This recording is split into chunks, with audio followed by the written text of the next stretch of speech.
जाड़े का महीना था। एक लड़की छत पर कपड़े सुखा रही थी।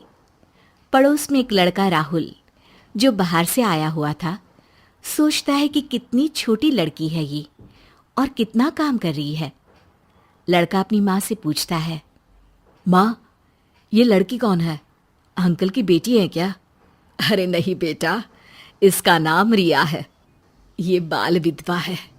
अंकल के जिस बेटे का कम उम्र में स्वर्गवास हो गया था, ये उसी की विधवा है। इन बच्चों का बहुत ही कम उम्र में बाल विवाह करवा दिया गया था। इस बच्ची को इसकी सास भी बेहद परेशान करती है। घर का सारा काम उसी से करवाती है और बात बात पर ताने भी मारती है बेचारी को। राहुल ये सब सुनकर बेहद दुखी हो जाता है। रिया घर में पोछा लगा रही होती है। अरे जल्दी जल्दी हाथ चला कल मुही।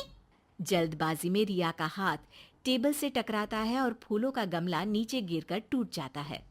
सास रिया पर हाथ उठा देती है, पर मारने से पहले उसकी उम्र का लिहाज करके रुक जाती है। अरे ये गमला तोड़ा है, उसका नुकसान तेरे घर वाले भरेंगे क्या? ये काम ढंग से नहीं होता तुझसे। जिस दिन से इस घर में कदम पड़े हैं, इस पनौती के सिर्फ नुकसान ही नुकसान हाथ लगे हैं। मेरे बेटे को भी खा गई तेरी मनहूस छाया। अरे दफा हो जा मेरी नजरों के सामने से। और अब कमरे में बैठकर आंसुए मत बहाते रहना। बहुत काम बाकी है घर का, ठीक से करना। अब गलती हुई तो सारी रात बाहर सोएगी, समझ लेना। रिया छुप के छत के एक कोने में बैठकर खूब रोती है और रोज की तरह अपने निर्धारित समय पर कपड़े सुखाने छत पर जाती है। राहुल पहले से अपनी छत पे खड़े रिया का इंतजार कर रहा होता है। नमस्ते, आप शायद मुझे नहीं जानती। मैं यहाँ पड़ोस के घर का बेटा हूँ।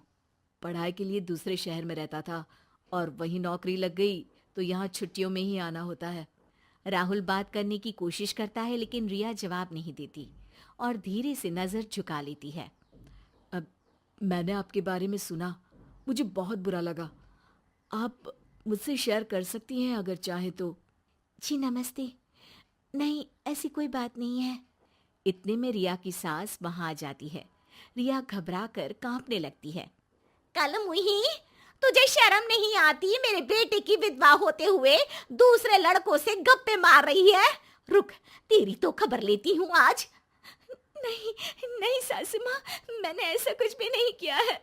अरे मुझे पता है ना, तू ही उल्टा है। एक पति से मन नहीं भरा तेरा, जो मेरे बेटे के मरने के बाद तू पराए मर्दों की तरफ नजर डाल रही है। अब रह भूखी, 2 दिन तक एक रोटी नहीं मिलेगी तुझे। जब पेट में चूहे दौड़ेंगे तब तेरी अकल ठिकाने लगेगी। चल नीचे, मुझे 1 घंटे के अंदर सारा खाना बना के तैयार चाहिए। नीचे पूरा दिन सास बहू को बहुत डांटती है। ये सब देखकर ससुर जी को भी समझ में आता है कि उनकी बहू के साथ कितनी ज्यादती हो रही है, लेकिन वो सौम्य व्यवहार के हैं तो वो भी कुछ नहीं बोलते। राहुल रिया के ससुर जी से बात करने का निर्णय लेता है और रिया की सास की गैर मौजूदगी में उनके घर जाता है रिया के ससुर जी से बात करने। नमस्ते अंकल जी, पहचाना आपने?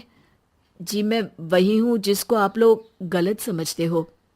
अरे नहीं नहीं बेटा, हम गलत नहीं समझते तुमको, लेकिन बस घर की मुखिया के आगे हम कुछ बोल नहीं पाते। अंकल जी, आपकी बहू की उम्र कितनी कम है। बाल विवाह के कारण आज उसको ऐसा जीवन बिताना पड़ रहा है। उसके कितने सपने रहे होंगे। वो भी तो घूमना फिरना चाहती होगी बड़े होकर अपने पति के साथ, लेकिन जब वो बड़ी हुई तब तक तो उसके पति का मृत्यु हो चुका था। आप उसकी शादी करवा दीजिए, पूरी जिंदगी पड़ी है उसके सामने, वो संभल जाएगी। अरे बेटा, तुम तो समझते हो घर की मुखिया रिया की सासू जी है, उनके आगे बोलने की मेरी भी कभी हिम्मत नहीं हुई बेटा। अंकल, आपने कभी अपने लिए आवाज़ नहीं उठाई। आपकी उम्र ऐसे ही कट गई। चलिए ठीक है, आपके बेटे के मामले में आपने हिम्मत नहीं की। उसकी माँ उसको पढ़ाई के लिए दबाव डालती थी। वो नहीं समझती थी कि उसको नहीं करनी थी इंजीनियरिंग, वो गिटारिस्ट बनना चाहता था। अंकल, पढ़ाई अच्छे से नहीं कर पाया और आत्महत्या जैसा बड़ा कदम उठा लिया। भगवान न करे, लेकिन कल अगर रिया ऐसा कुछ करने को मजबूर हो जाए तो ये पछतावा आप मन से हटा पाएंगे? आज उस बच्ची के लिए आवाज उठा लीजिए अंकल, वरना आपको आपके बुढ़ापे में अफसोस होगा। आप उसकी मदद कर सकते थे।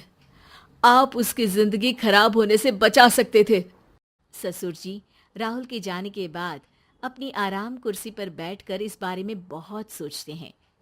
रिया बिना कुछ खाए पिए घर का काम कर रही है। भूख के कारण उसको होश में होश नहीं है। ये देखकर ससुर जी कहते हैं, बस अब बहुत हो गया। बहू की नई जिंदगी शुरू होगी। इतनी कम उम्र में बहू ने वैसे ही बहुत बुरा देख लिया है। अब और तकलीफें झेलने नहीं दे सकता उसको। आज जुबान क्यों लपलपा रही है? मिर्ची खा ली है क्या? अरे भाग्यवान, अगर हमारी बेटी होती और उसके साथ ऐसा होता तो क्या तुम उसके साथ यही व्यवहार करती? क्या तुम नहीं चाहती कि वो अपनी आगे की जिंदगी संभल पाए? अब बस पे करो। मैंने इतने साल कुछ नहीं कहा, लेकिन आज मेरे सब्र की सीमा पार हो गई है। रिया की सास हैरान रह जाती है। वैसे तो हर दिन इस घर से आवाजें उठती थी। रिया के रोने की आवाज, उसकी चीख की आवाज, सास के डांटने की आवाज, लेकिन पहली बार किसी ने गलत के खिलाफ आवाज उठाई थी। अगले दिन जब रिया छत पे गई तो उसने राहुल को वहां अखबार पढ़ते देखा और हिम्मत करके कहा, थैंक यू। राहुल भरे हुए मन से खुशी से मुस्कुराया और बदले में रिया भी, ये जानते हुए भी अब ये मुस्कुराहट हमेशा उसके चेहरे पर बनी रहेगी।